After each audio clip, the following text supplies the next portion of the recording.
Hello and welcome to Phantom Aircraft. Today we are taking a look at something that is not within the realm of cryptids, but even as such is quite strange indeed. With today's topic you will find that it does involve the paranormal, with a mix of mystery, conspiracy, and even possibly extraterrestrial explanations. In the past we have seen a few similar objects take the same characteristic of today's entry, such as ghost cars and even disappearing houses. But now we move on to the sky. So put your trays in the upright position and buckle your seatbelts, as we're going to be going over a few stories that are quite confounding. Our first story occurred on November 23rd in 1944 in Kortenberg, Belgium. At this location was a British Royal Air Force anti-aircraft unit. During this day, the men were shocked to suddenly see an aircraft approaching their position at a fast pace, and looking like it was going to land as the landing gear was down.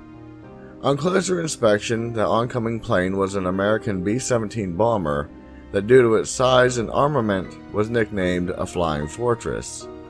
According to records, no landings had been scheduled at that time. The men braced for impact since there wasn't much they could do to stop the oncoming missile.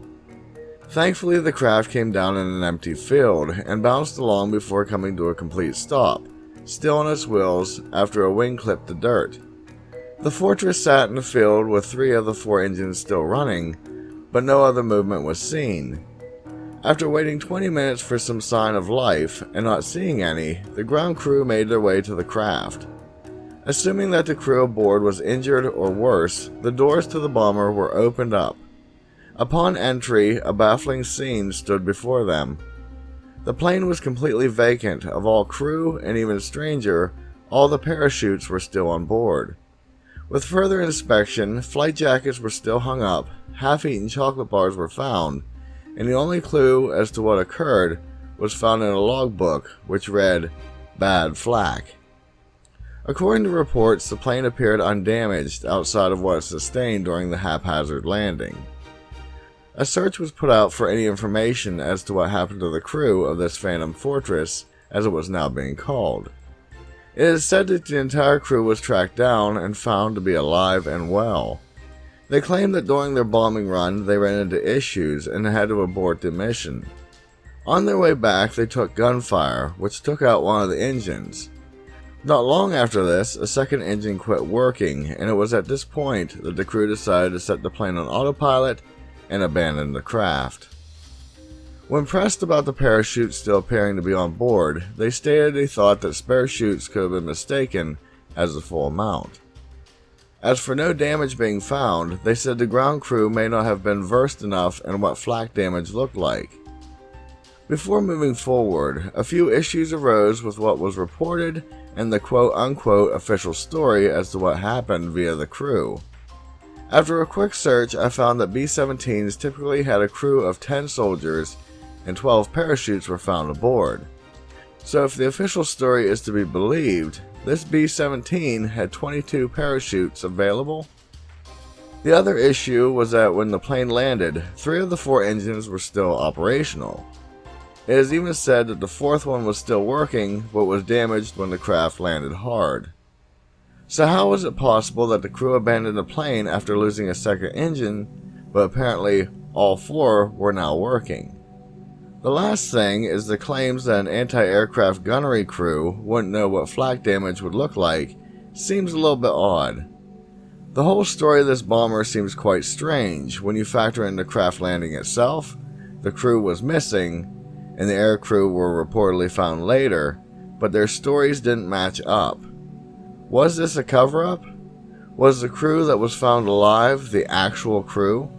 And how did the plane land itself in the exact spot it needed to be?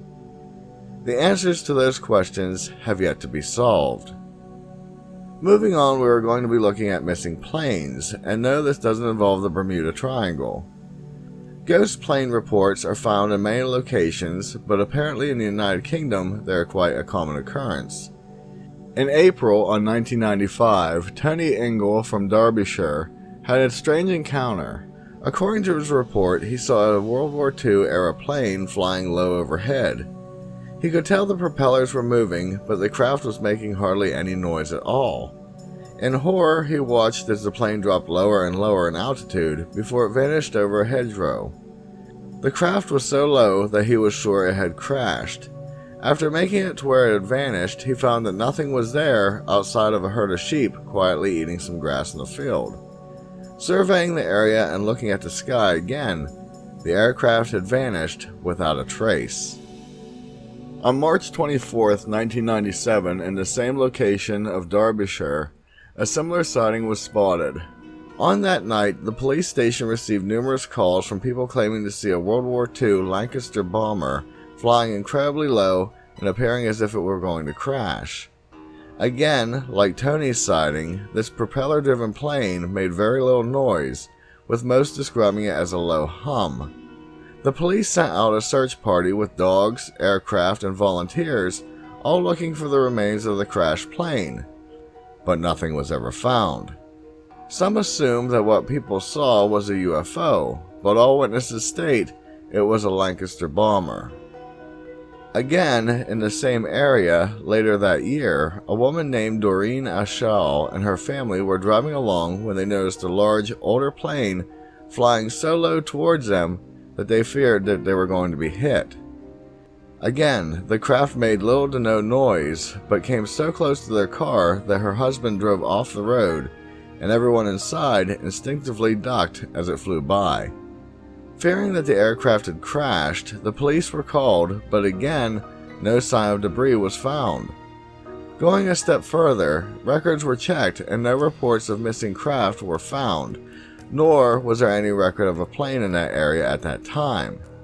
As mentioned, there are similar reports from many locations around the world of this same type of sighting, but if I was to include them all here, it would be several videos worth. The last story I want to cover is a bit of a debatable entry. However, I will tell you what happened as well as the counterpoint and let you decide for yourself how you feel about it. The legend goes like this. On December 8, 1942, a year and a day after the Pearl Harbor attack, an unidentified airplane was picked up on radar flying from the direction of Japan to Pearl Harbor. A squadron was scrambled to intercept the craft, but as they neared it, they discovered it was a Curtiss P-40 Warhawk. What made this odd was that was the type of aircraft used while defending the harbor during the attack, but they weren't used afterward. The plane was damaged with visible bullet holes, and according to the story, the pilot was seen slumped over in the cockpit, covered in blood. Along with this, it is reported that the pilot did wave at the oncoming squadron before appearing to succumb to his injuries. The Warhawk crash-landed, and when a party went to the wreckage, the pilot was missing, but a diary was left behind saying that he had started his trip in Mindanao Island, which was 1,300 miles away from Pearl Harbor. So that is the story, and it seems to fit quite well with the topic of our video. The problem with this is that during some research, I found an article stating that this story was first mentioned by a general named Robert Lee Scott Jr. in his book entitled Damned to Glory in 1945. With this book, it was about fictional stories and tall tales from the war. Although I must admit that in his version it is a bit different, mainly focusing on a pilot who was shot down and he rebuilt the aircraft out of parts from other planes to make it airworthy. Within this, reports are made that a man named Dave Kite had the opportunity to ask General Scott about the validity of his story in an online Q&A forum. The general stated it was a joke started by himself and another pilot. He claimed he had no idea it would blow up in popularity as it did. While the story may be true, I must tell you I have been unable to find that Q&A forum anywhere, yet David's name comes up frequently when looking for the truth behind the story. So, I'm leaving this up to you. Do you think it was real, or do you think it was all fanciful tale? As I end this video, I wanted to say that I have missed interacting with all of you over the past few weeks very much. Also, I have missed making videos on a regular basis. Rumor has it that the job I'm currently on is just about over, probably by Thursday. So I should be getting things back to normal soon. I want to thank you all for sticking with me, and I greatly appreciate all the comments voicing concern as to my whereabouts. If you haven't yet done so, do please consider subscribing to my channel for content similar to this, and I would also greatly appreciate it if you share my videos with someone you know who might enjoy this type of genre.